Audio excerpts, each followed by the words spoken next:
अयोध्या में उस समय हड़कंप मच गया जब एक दलित युवती का शव बरामद होने के बाद मामले में विपक्षियों ने सरकार को घेरना शुरू कर दिया। दरअसल अयोध्या के दर्शन नगर चौकी क्षेत्र के ग्राम सहानवा सरदार पटेल वार्ड में 3 दिन से गायब दलित परिवार की बेटी का शव निर्वस्त्र अवस्था में मिला है। उसकी दोनों आंखें फोड़ दी गई हैं। उसके साथ अमानवीय व्यवहार हुआ है, फिर उसकी हत्या कर दी गई। परिजनों ने आरोप लगाया है कि 30 तारीख की रात में युवती के लापता होने के बावजूद पुलिस ने मामले को गंभीरता को नज़रअंदाज कर दिया और खाना पूर्ति ही केवल करती रह गई। न सिर्फ प्रशासन की लापरवाही है बल्कि पूरे सिस्टम की विफलता कहा जा सकता है। उन्होंने मांग की कि इस जघन्य अपराध पर त्वरित और कठोर कार्रवाई करे, साथ ही पुलिस प्रशासन की लापरवाही की जांच कर दोषी अधिकारियों के खिलाफ कड़ी से कड़ी कार्रवाई होनी चाहिए।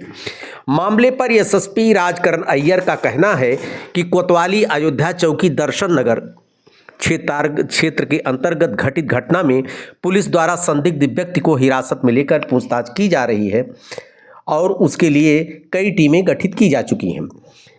दलित युवती की नृशंस हत्या पर सपा सांसद अवधेश प्रसाद ने दलित किशोरी की हत्या पर प्रेस वार्ता आयोजित की।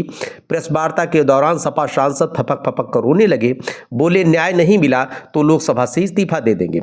सांसद के रोने से 30 तारीख को फिर क्या हुआ? रात में 11 बजे से वो घर पे आई ही नहीं थी। फिर सुबह तक कागोरे नहीं आई। फिर सुबह सब लोग गए थे हेरने, नहीं तब नहीं गए थे, पहले हेरे तब उसके बाद गए थे अयोध्या। तो उसके बाद पुलिस ने छानबीन की? नहीं, छानबीन नहीं की थी, सिर्फ फोटो लेके चले गए बस। अच्छा, तो क्या आज सुबह क्या हुआ? आज सुबह मेरे घर वाले गए थे हेरने तो पाए। क्या पाए? बहन के। कहाँ पे? वहाँ नाला बताओ। नाला में। हाँ। नाला में लाश मिली। अच्छा, वो बंधे हुए, वो भी बंधी हुई, बिना कपड़े के, नंगी, हाथ पैर सब टूटा हुआ, उसका सब टूटा, पूरा ब्लेड मारा हुआ है, मुंह में आँख फोड़ दिए हैं उसके। डंडा भी डाले थे? डंडा भी डाल दिए थे। वो बेचारी वो लैटरिंग कर मारी थी। इतना बेरहमी से उसको मारा गया है। अच्छा, आप लोगों ने लाश देखी है? हम लोगों ने लाश देखी है। लाश मिलने के बाद आप लोगों ने तुरंत पुलिस को सूचित किया? हाँ, तुरंत पुलिस को सूचित किया। फिर पुलिस वाले आए तो बोले कि लाश को छूना नहीं है, उसके पास जाना नहीं है।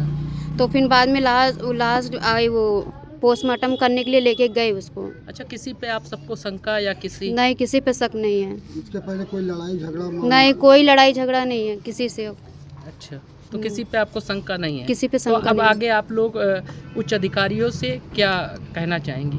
उनसे सबसे मदद मांगते हैं, हमें बस इंसाफ चाहिए और कुछ नहीं बस। क्या नाम था, कितने साल की? 22 साल की नद लगती है वो। और आपके माता पिता जी क्या कर रहे हैं इस समय? माँ तो बीमार रहती है। क्या हुआ है माँ को? फालिस मार दिया है। अच्छा, और ये सबसे बड़ी बहन थी? ये दूसरे नंबर पे थी। पिताजी क्या करते हैं? वो कुछ नहीं करते, वो घर पे रहते। वो विकलांग है, थोड़ा सा झुक के चलते हैं, वो कोई काम नहीं करते हैं। जी, क्या यही मांग करेंगे, जो कोई भी हो बस वो पकड़ा जाए और हाँ, कुछ नहीं। वही पकड़ा जाए बस। इंसाफ चाहिए। हाँ, इंसाफ चाहिए बस हम लोगों को।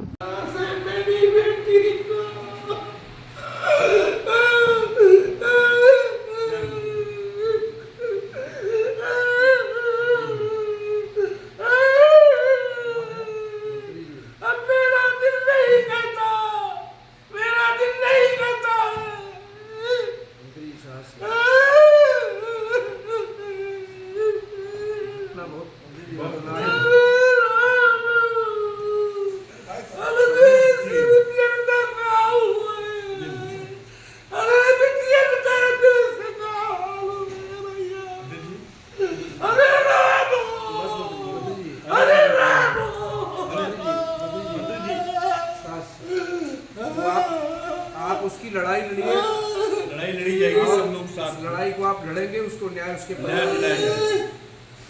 हमें जाने दो दिल्ली, लोकसभा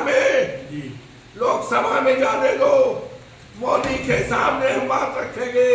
न्याय न मिला तो हम इस्तीफा दे देंगे, लोकसभा से हम इस्तीफा दे देंगे।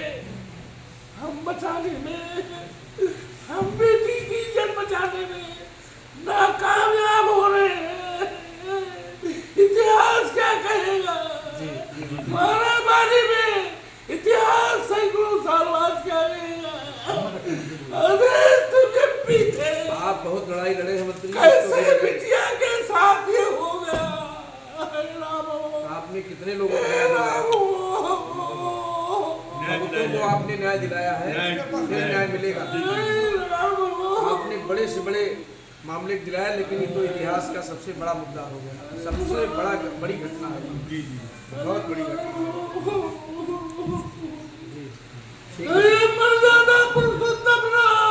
अरे मंत्री जी, हम लोग लड़ाई में साथ कहाँ हो? सब साथ में है। कहाँ हो?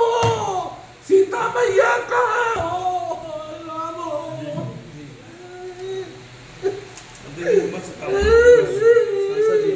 हमें जाने दो दिल्ली, हम इसी बात दे देंगे। नहीं, आप लड़ाई लड़ेंगे,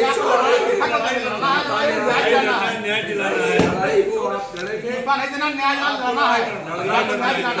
दिलाना।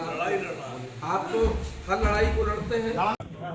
हम चाहते हैं इतनी बड़ी घटना, अभी तो वहाँ निर्भया कांड की चर्चा होती थी, निर्भया कांड को लांग गया। आप अगर चले जाओगे, घर के लोगों से बात करोगे, उस बिटिया के बारे में क्या क्या हुआ, कैसा निर्बस करके, तो आप खाना नहीं खाओगे, आपको नींद नहीं आएगी रात भर में। ईमानदारी से जाकर देखो। हम आपसे प्रार्थना करते हैं, ये बात हमें से ना सुनो, जेकरे ऊपर भीगी बाय, जेकरे ऊपर मुसीबत डाली गई बाय, जेकरे साथ अन्याय किया गया है, वह परिवार में चले जाओ, गांव में चले जाओ, और इस बात को केवल हम ही नहीं, फैजाबाद नहीं, सारे देश को बताने का काम करो, और देश दुनिया की मीडिया को भी बताने का काम करो। इससे ये होगा, आने वाले दिनों में करोड़ों, ये केवल दलित बिरादरी की इज्जत का सवाल नहीं है, दलित ये तमाम हमारी बेटियों के सम्मान का सवाल है। क्या ये मुद्दा संसद में उठेगा? संसद में है? क्या ये मुद्दा उठेगा? संसद तो मैं खुद जाना चाह रहा हूँ, आपने सुना कि नहीं? हालांकि चुनाव चल रहा है, मैं राष्ट्रीय अध्यक्ष से इजाजत मांगूंगा, इस मुद्दे को कल खुद, बहुत क्रूशल टाइम है, वर्षों से। सर, जनपद अयोध्या की क्या घटना हुई है? ये दिनांक 31/1/2025 को चौकी दर्शन नगर पर एक सूचना मिली थी, जिसमें एक लड़की के द्वारा बताया गया कि 30 तारीख की रात्रि में वह अपनी बहन के साथ सोई थी, और सुबह जब वह उठी है तो उसकी बहन उसके साथ नहीं थी। इसी संबंध में उसने थाने पे सूचना दी थी। सूचना पाते ही तत्परता से पुलिस के द्वारा मुकदमा पंजीकृत कर लड़की की खोज हेतु 2 टीमों का गठन किया गया। आज सुबह जानकारी मिली है कि लड़की का शव एक खेत में मिला है। सभी वरिष्ठ अधिकारी व फॉरेंसिक टीम के द्वारा मौके पर जा करके जो भी साइंटिफिक तथ्य वहाँ से इकट्ठे हुए हैं, उनको एविडेंस को इकट्ठा किया गया है। प्रथम दृष्टया घटनास्थल देखने पे ऐसा प्रतीत हो रहा है कि हत्या की घटना उस घटनास्थल पर कारित नहीं की गई है, और हत्या की घटना कहीं और करके शव को ला करके वहाँ डिस्पोज किया गया है। वर्तमान में 3 टीमों का गठन किया गया है। एक संदिग्ध को हिरासत में लेकर के पूछताछ की जा रही है, और अभी तक जो कुछ हमारे सामने साक्ष्य संकलन हुआ है, उसके क्रम में घटना का शीघ्र अनावरण कर दोषी को फास्ट ट्रैक कोर्ट के माध्यम से कठोरतम सजा दिलाई जाएगी। इसके लिए सभी टीम्स लगी हैं, और एसपी सिटी के नेतृत्व में टीम, जो अभी हमको सबूत मिले हैं, कुछ चीज़ें मिली हैं, उनके आगे डेवलप कर रही हैं, तो शीघ्र ही आपको अवगत करवाया जाएगा।